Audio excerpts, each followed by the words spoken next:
knitters, welcome to episode 169 of the Knitty McPurly podcast. I am your host, Devin Ventry. You can find me at KnittyMcPurly.com. I am Knitty McPurly on Instagram, and if you want to email me, I am Devin at KnittyMcPurly.com. Today, I am drinking water out of my Colorado mug. My kids just keep slapping stickers on it. It's not a mug, but I do drink water out of it all the time. It's a little bit later than normal. It's about 11 o'clock right now, Sunday morning in Virginia. And I graduated from coffee because the morning came very early this morning. So it was the time change this weekend, right?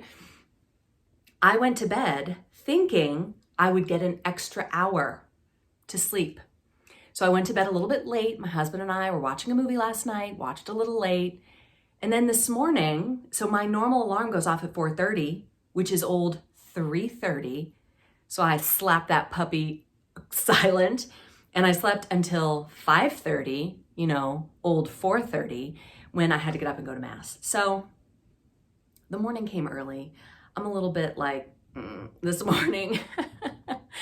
How are you? How are you doing? How are you feeling about the time change? Oh man, why do we do this? I don't know. I feel like it's outdated. Can we just get rid of it?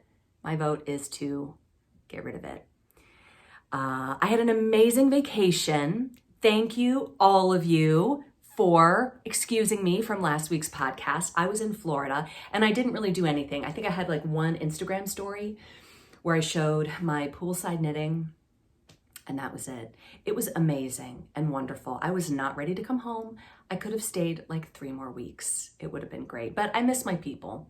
So I was glad to get back to them. I will show you pictures at the end of the podcast because this is a knitting podcast, not a Devin's vacation podcast. So if you're interested at the very end, I'll have some pictures from that. Okay, progress and shop news. I have a ton, as you might expect, since it has been 2 weeks. Oh man. How did that happen? Crazy. Where has the last 2 weeks gone? And there's just a lot happening in the shop right now. The most exciting thing is that the 2025 retreat registration is going to open up on Friday, March 22nd at noon Eastern time. Either Eastern Standard or Eastern Daylight Savings. I can never remember which is which. But I have a venue. We've got it all set. It is happening. January of 2025. So this coming January, it is going to run from Thursday, January 30th through Sunday, February 2nd in Grapevine, Texas. I'm not good at Southern accents. I don't know the difference between like Mississippi and Georgia. So I'm just going to lean into the one that I do. It is in Grapevine, Texas, which is a quick 3-mile free shuttle ride from DFW.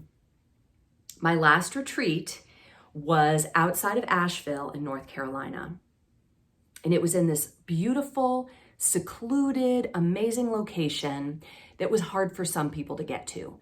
Some people had to take 3 airplanes and a rental car to get there. And so one of the biggest complaints that I had about that was maybe we could do something that's more central. And so DFW, I have a lot of Texas knitters. Hi, Texas knitters. And I thought, something near DFW would be great because that airport is accessible from anywhere on one airplane. No one should need a connecting flight. You should be able to take one airplane from wherever you live to DFW. You don't have to rent a car. You just jump on the free shuttle and it's 3 miles away. And Grapevine, and I have not been there. This is all secondhand information from locals and what I've seen online. It looks pretty great. Grapevine is a cute little town with a cute little yarn store and shops and restaurants. And I thought this is the place. So the second complaint that I had from 2023 with our secluded location, we really didn't have a lot of food options. Like it was what they served us. There wasn't really even a restaurant. It was just the catered food. And it was good. I liked the food. Most people liked the food, but there weren't options. So we have options this time. The hotel has a restaurant. The retreat will be catered, but the hotel also has a restaurant and a bar and a snack bar, and there's all these restaurants in Grapevine. So I really took to heart what everyone said in their exit surveys from the last retreat and tried to make this one better. We are having it at the Hilton DFW Lakes Executive Conference Center, which looks big from the outside. And I wasn't sure about it looking at it. I'm like, gosh, it looks really big. I looked at a bunch of them. I talked to a bunch of them. And I have a wonderful knitter named Lisa who lives there in Grapevine. Hi, Lisa. And she went and checked them out for me. I really wanted my husband and I to fly down there and check them out, but he has had some back issues lately. He's actually gonna have surgery next week. So if you wanna say a little prayer for him, that's on Friday. So we were not gonna be able to get down there, but Lisa so kindly went and checked out all these places for me. And she'd be like, this one is nice, but it feels kind of executive, big city. But the one that we picked, it does have executive in the name, but it feels very homey. That was Lisa's first pick.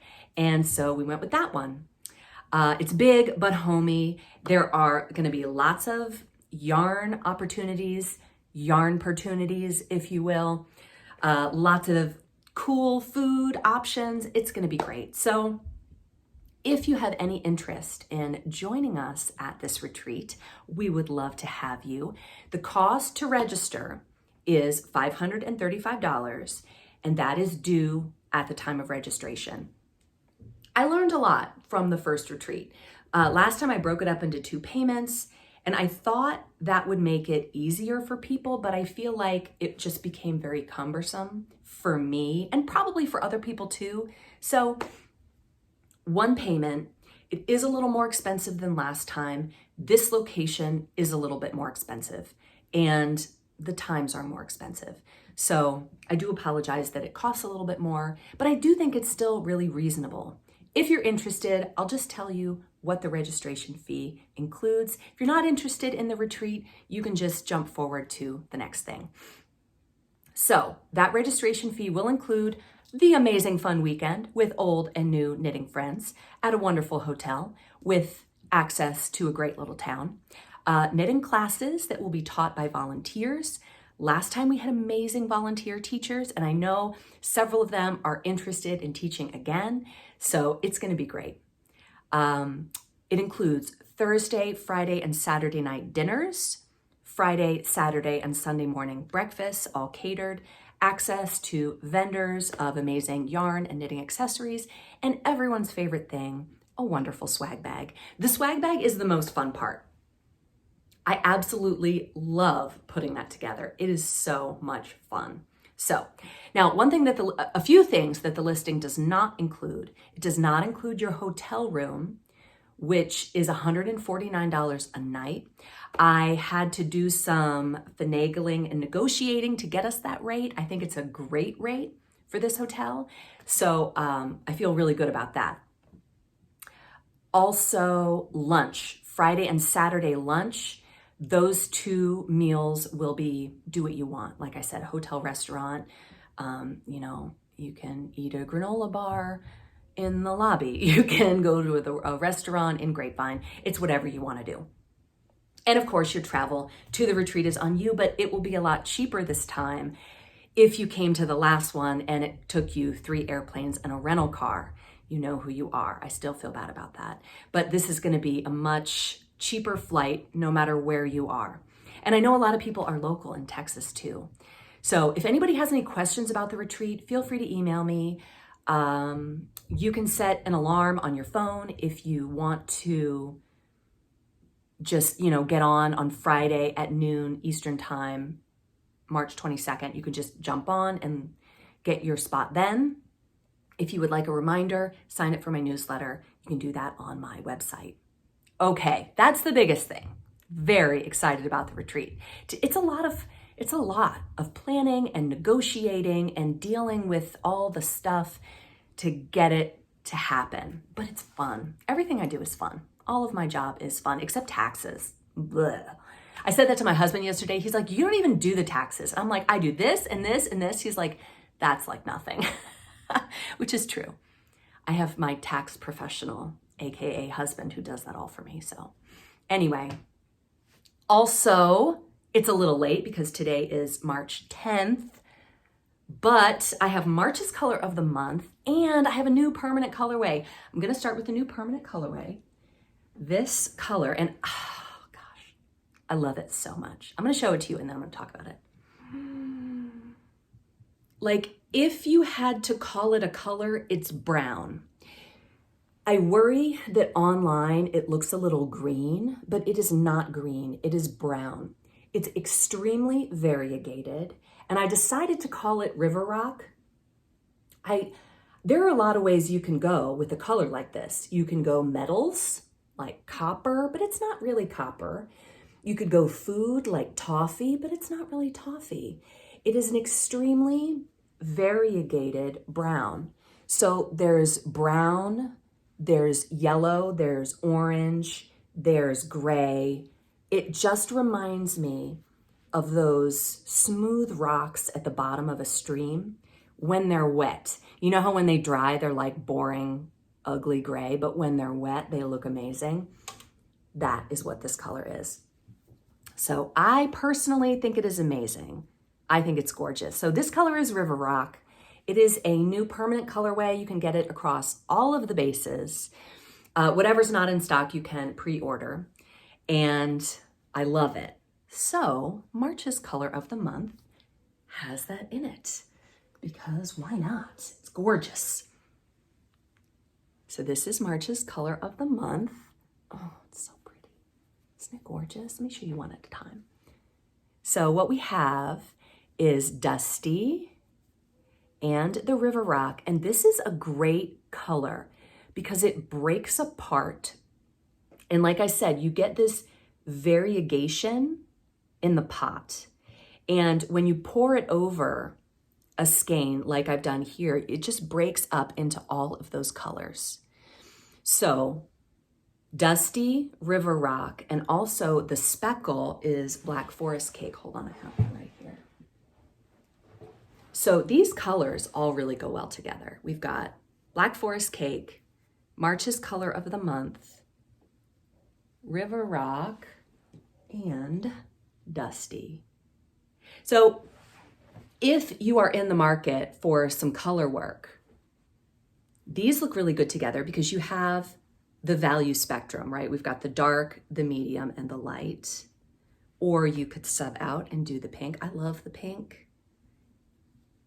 I like it with, oh, look at that. That's gorgeous. Wouldn't that make an amazing faux set? Let me put that on that side so it doesn't blow out quite so much. Black Forest Cake, March's color of the month, Dusty. Did I do it? Did I show this one yet?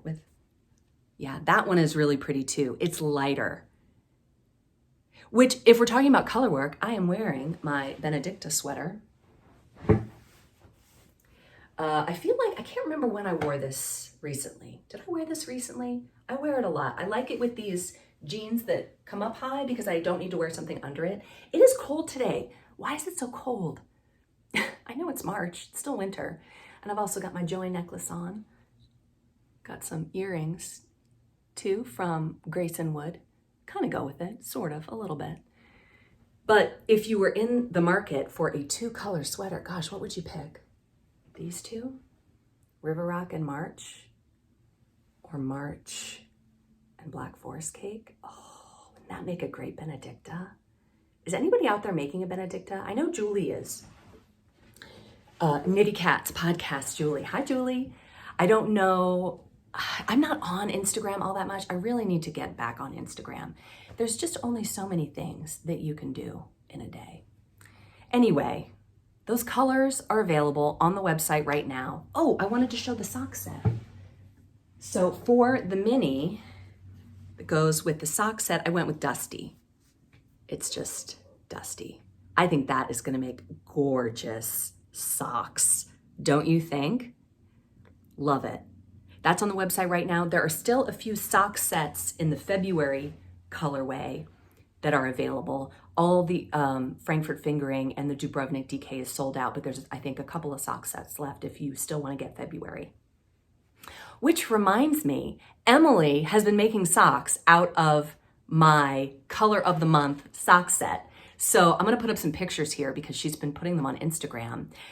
She said she made a bunch of socks. This woman, she can knit like nothing else. She's Knock Knits over on Instagram, and she gets a lot done. And she's got a bunch of little kids too. But I get it. When you have a bunch of little kids, you need something to just kind of settle your mind down. But she said that of all the socks, when she washed them, the only ones not to bleed were the ones that I dyed. I was like, that's the best compliment ever. And then I had another person say, your yarn never bleeds. And I was like, yes, I really like that. Like, I really want it not to bleed. If it has, I feel so bad. Like, I don't want that to happen, because sometimes you're doing color work and you just, you know, you want your whites to be white and your blacks to be black and your mids to be mid, right? All right. Okay. I've just got a bunch of little things here that I need to mention. I have added to my website a new yarn winding service because some people would like their yarn wound for them into cakes. So let's say you go and you buy a sweater quantity of yarn and you would like Knitty McPurly to wind that for you. If you buy, say, 7 skeins and you want those wound, you can go to the yarn winding service and select 7 of those and put those in your cart, and those will arrive at your door wound. If you don't want it, that's totally fine. But if you do, you can have it. Another fun thing that's coming up. I feel like it's just so many fun things coming up. I have an Easter, a Holy Week and Easter balm coming. At my girls' weekend that I did in Florida last week, I was talking to one of my friends and she said, you should do like a chrism scent, like a 12th century monastery scent. And I was like, yes, we're doing that. So I designed the labels. Those are in production. I have decided to call it Sanctum. The smell of this, it is not subtle. If you're a person who likes a subtle scent, this balm is not for you. It is going to be like you're going to open the tub and feel like you walked into a 12th century monastery. So that is coming definitely by Holy Week. It's a Holy Week Easter thing. I'm very, very excited about it. You guys tend to like the tubs more than the sticks. So I'm doing more tubs this time. I'll still have the sticks also, but I will definitely have those. But they sell out. Oh my gosh. People love the balm and it sells out. So keep an eye on the newsletter and the podcast because that's where I release products and tell you about things that are coming up. Keep an eye on those things if you want to get the balm. Okay. We're getting there. There is so much progress in shop news. It's just so many things. Next, my local event at the Sunshine Ridge Winery is coming up in 2 weeks from today. That's on March 24th at the Sunshine Ridge Winery in Gainesville, Virginia. And it's from 1 to 3. We're gonna knit, we're gonna sip, we're gonna chat. That's what we're gonna do. And if you live locally and you wanna come by and knit with us, please do. It's a winery, so you can bring whatever you want. Like you can bring food, you can bring some cookies or some chips and dip, or you can bring just your knitting. Whatever you want to bring is totally fine. I don't care. We're gonna get some wine, or they also have beer and cider there. So they have a lot of things depending on what you like. And it's gonna be really fun. So if you live locally, I hope that you can make it. All right, finally, I want to tell you about my Wildflower sweater. So I went on this trip and I knit on the airplane and I knit a little bit poolside and I knit on the airplane on the way home. And then when I got home, as you might expect, when you're the mom of the family, like people have been holding the house together like a Dr. Seuss picture, right? Like things are just barely clinging to the edge of held together and everyone's smiling. And just like when a mom walks in the room and all the babies start crying, that's what happens. Mom gets home and there's the dump, and I had to get the dump from everybody. And it was fine. It was fine. Really, my kids are getting older, so it's easier than it used to be. But I really did not knit at all since then. I have my project in this adorable bag that I got from Never Not Knitting a couple years ago. I just think it's so cute. I love how orange it is. And I split for the sleeves, so that's exciting. Let's see. Okay, this, wait a minute, the center, is that the, this is the back, okay. Yeah, isn't it cute? You can tell it's all wonky because it's just been stuffed in my knitting bag. But isn't it gorgeous? Wow. This is the Wildflower sweater, and the knit along for this sweater is going on right now. Now, I kind of cheated and started early, so I'm not technically participating in the knit along, but I am knitting along with you guys. Isn't that gorgeous? So we've got the Jovis color. The red is Valentine. The pink is Dusty. The blue is Fathom. Yellow is Trinket, and green is Meadow. These are all Knitty McPurly colors and Frankfurt fingering. I am so excited about this sweater. I think it's gonna be great. I think I'm gonna make it similar in length to the Benedicta because I like where it hits at the top of something high-waisted. I just think that looks really nice. Doesn't it look great? So I wanna talk gauge and floats. So that is my segue into this week's topic of the week. I want to talk about colorwork gauge, tension, and floats, because that's a big topic. If you knit colorwork, gauge and floats are a big topic.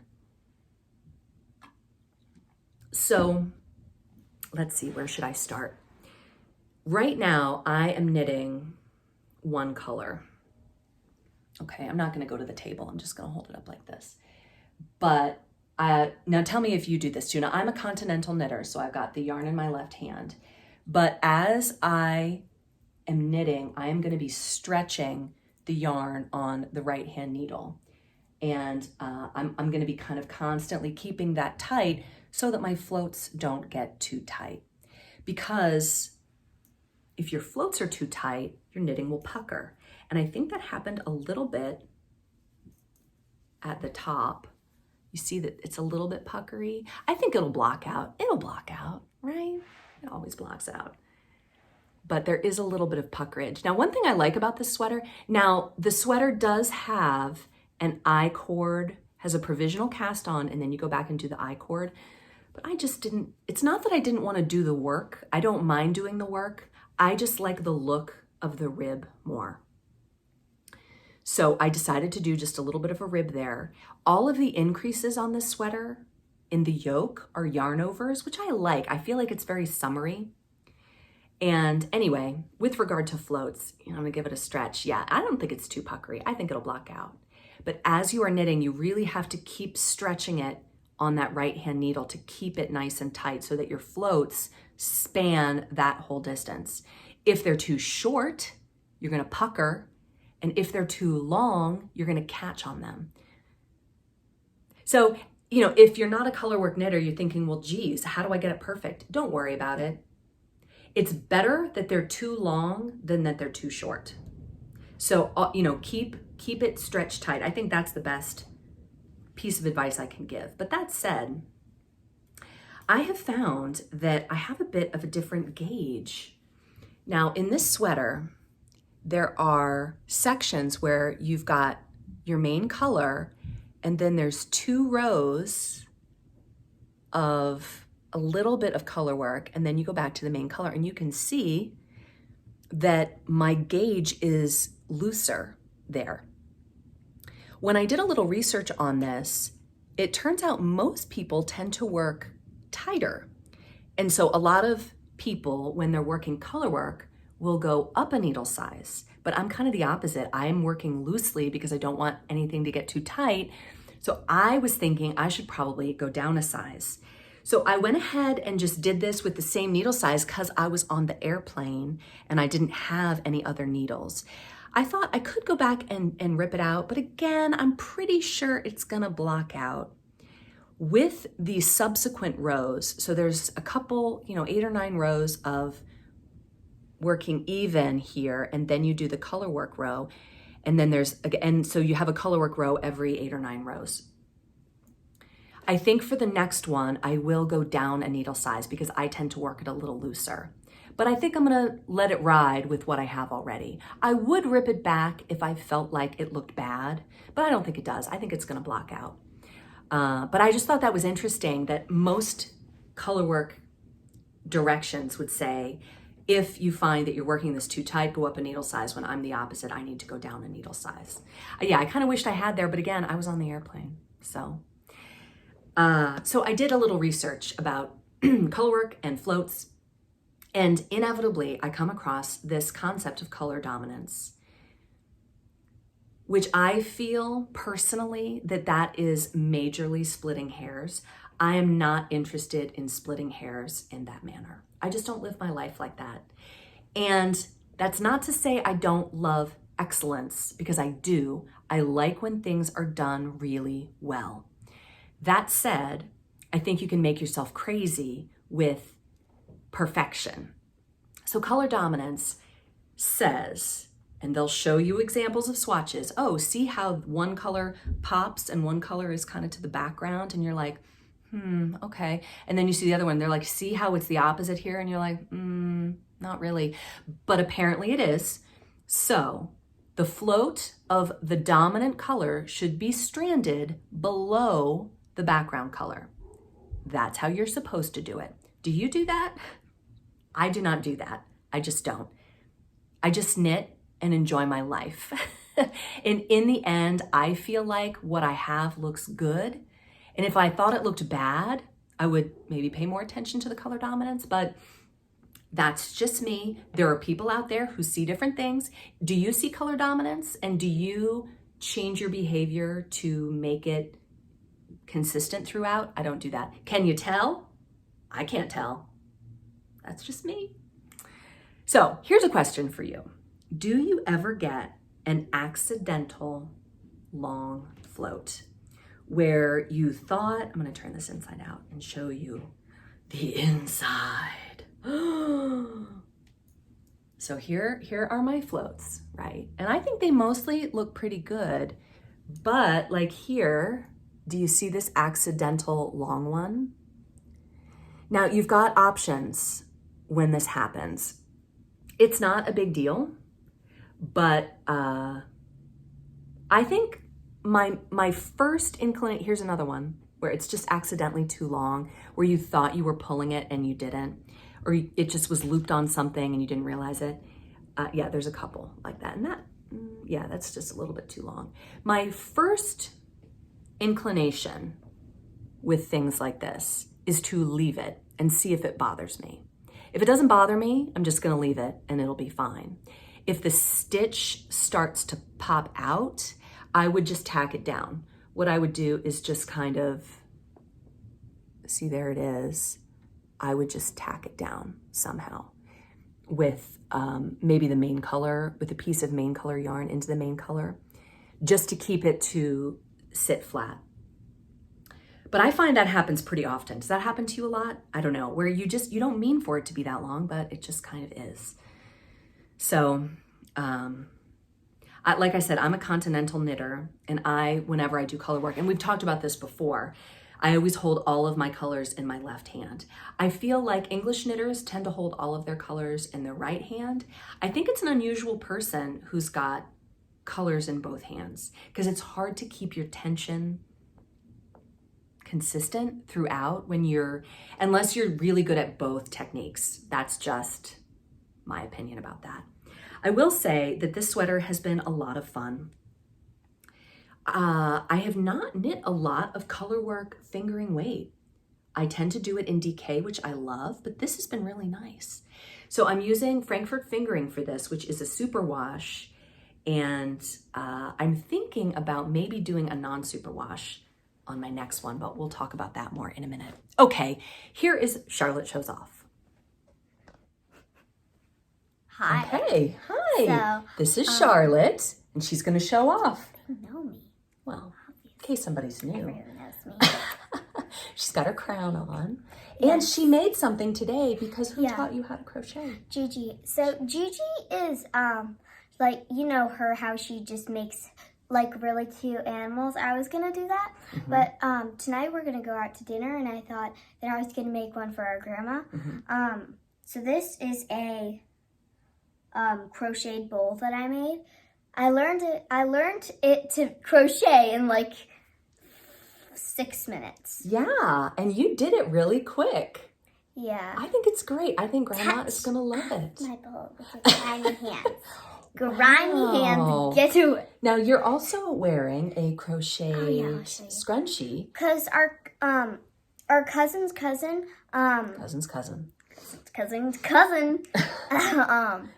she made me this scrunchie. So like it's crocheted. Yeah. And there's a hair tie in there. Yeah, and then she just kind of crocheted around it. Yeah, it's got some hair in it. She's probably happy that she's on television. Oh my gosh, I just said the word television. Is that dorky? No, it's just... Oh. And you could also use it like a little ice cream. Oh, cute. Cute. Thanks for showing off, Charlotte. You're welcome. Want to say goodbye? And... I had something else to show. Did you? I don't think it was here. Oh, yeah, and to make the bowl shape, what I did was I got some water and I just kind of shaped it with like this, because my mom has like this big thing, and with her iron she just kind of presses the thing to get the water. Oh, the steam, yeah. Is that what you used? No, she does the professional thing, and I do, don't touch. Okay. I do the one where I just kind of get some water out of the faucet and I just kind of like... Yeah, and that helps it dry Yeah. properly. Looks good, Char. It looks like a flower. Want to say goodbye? Bye-bye. All right, knitting fantasies. So, I have been thinking a lot about what I do in a day, and in a month, and in a year, and it's a lot of stuff. There's a lot going on, and everything I do is fun, so there's that. But there's also only so many things you can do. And I thought after the Jovis duster, I am going to take a little bit of a break from designing.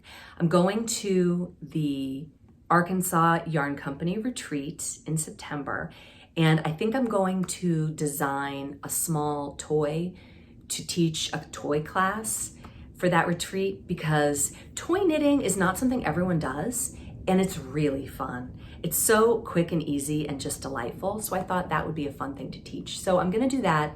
I plan to do the ornaments for the advent calendar this year, just like I did last year, because that was so much fun. Oh man, I loved it.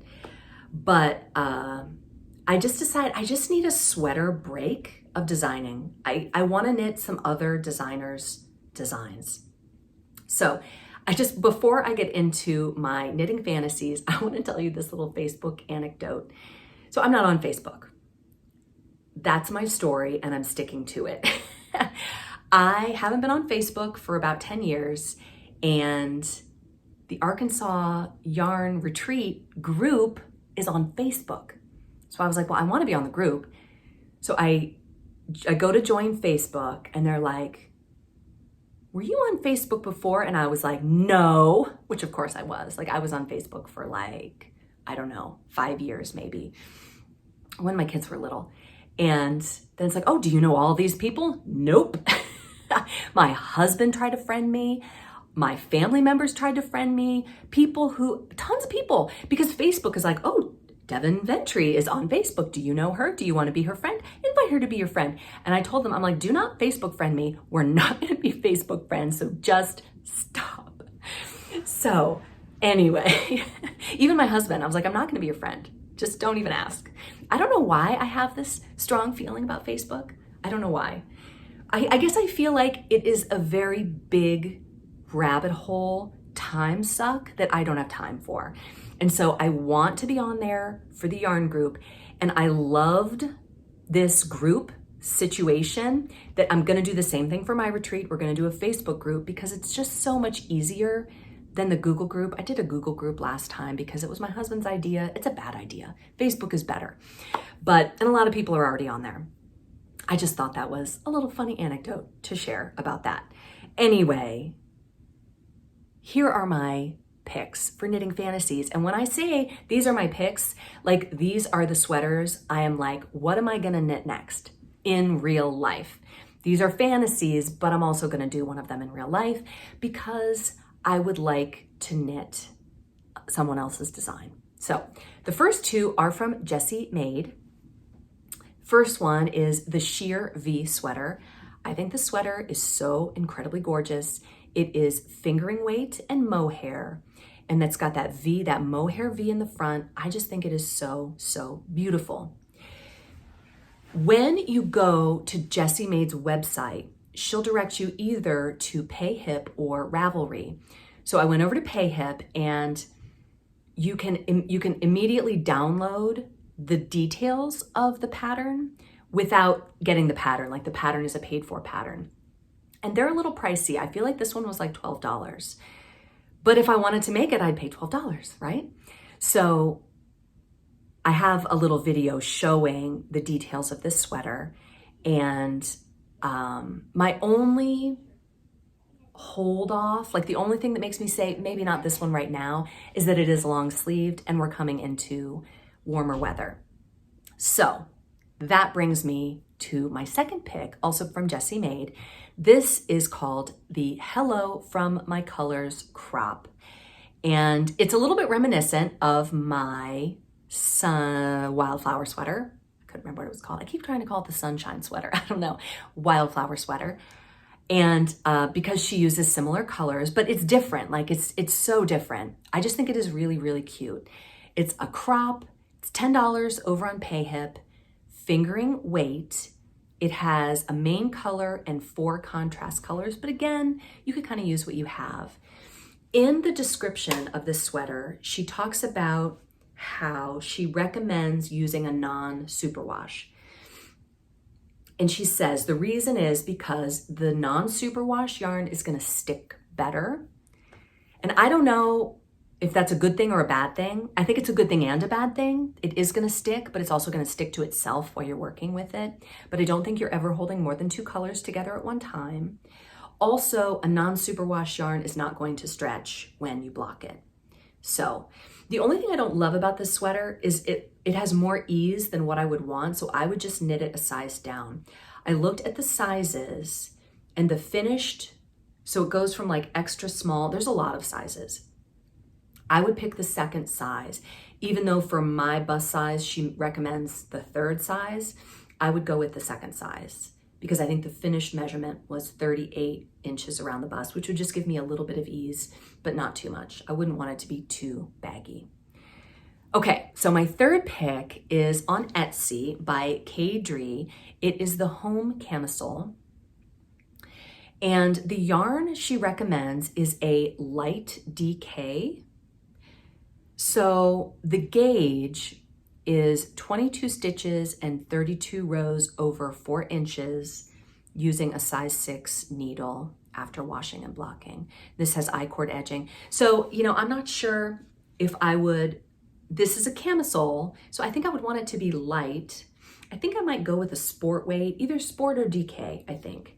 And I would have to see about the fabric that I get to, I'm not sure. I don't know. So I think I'm mainly leaning toward this colorwork one. It just looks really fun. I think it would be fun to make it in Freetown fingering, which is a non-superwash fingering weight yarn.